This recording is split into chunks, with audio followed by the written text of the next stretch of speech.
Assalamualaikum warahmatullahi wabarakatuh.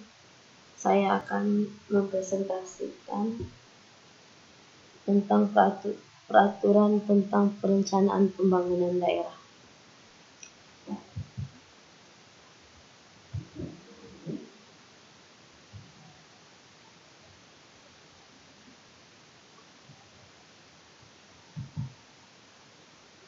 Pengertian perencanaan pembangunan.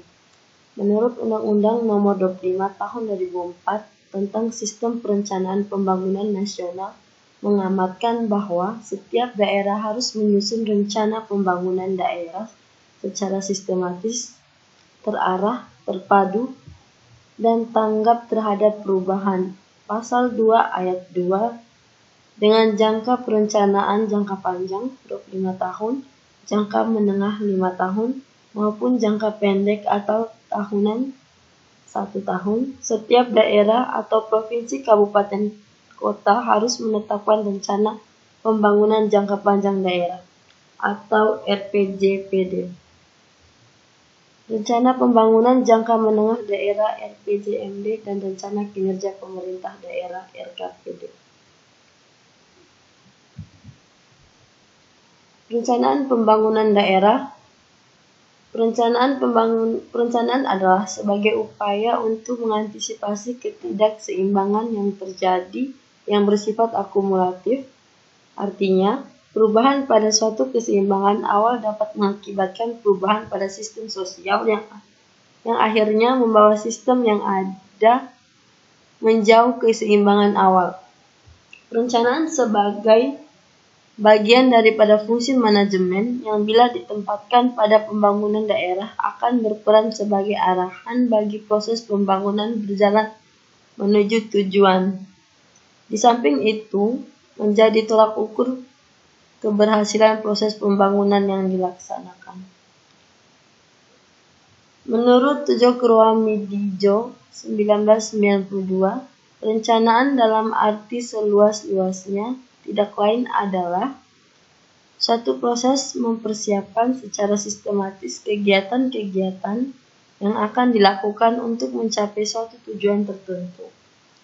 Perencanaan adalah suatu cara bagaimana mencapai tujuan sebaik-baiknya dengan sumber-sumber yang ada supaya lebih efisien dan efektif.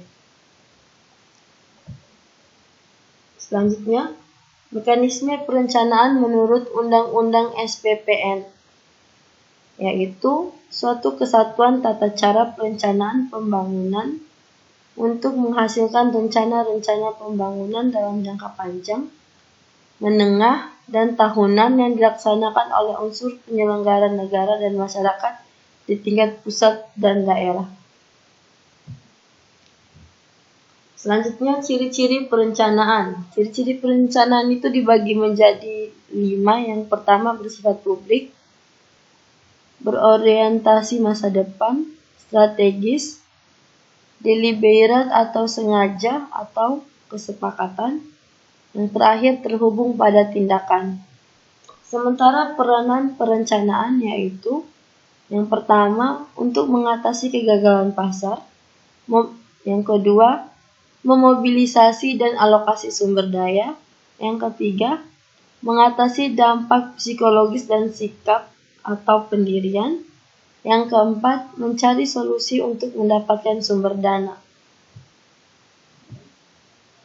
Selanjutnya, elemen perencanaan dibagi menjadi 5. Yang pertama, perencanaan sebagai alat untuk mengalokasikan sumber daya alam, sumber daya manusia, dan modal. Yang kedua, perencanaan sebagai alat untuk mencapai tujuan atau sasaran. Yang ketiga, perencanaan berhubungan dengan masa yang akan datang yang berkaitan dengan proyeksi atau prediksi. Yang keempat, menjadwalkan kegiatan. Yang kelima, monitoring dan evaluasi.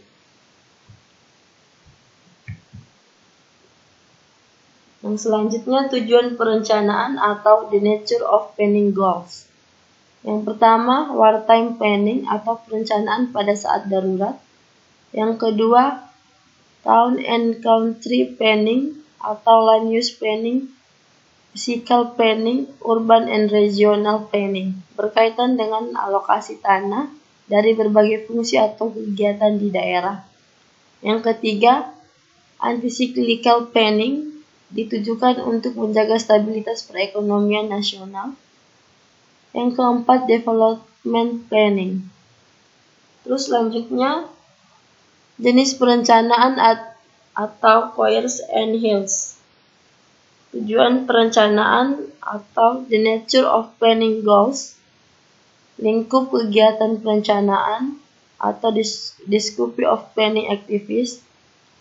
Yang ketiga, tingkatan spatial dari kegiatan perencanaan atau the spatial level of planning activity. Yang keempat, tingkatan operasional dari kegiatan perencanaan atau the operational level of planning activity. Selanjutnya, proses perencanaan rasional merupakan konsep yang rasional, harus didasari prinsip-prinsip yang rasional, bukan berdasarkan emosi dan tebak-tebak atau kira-kira. Berdasarkan pendekatan rasional atau rationality approach, proses perencanaan yaitu berhubungan erat dengan ekonomi welfare, go publik di pasar modal. Yang ketiga, efisiensi dalam alokasi sumber daya. Yang keempat, memaksimumkan output dalam jumlah input tertentu atau meminimalisasi input untuk memperoleh output tertentu. Yang terakhir, asumsi informasi sempurna, data tersedia dan akurat.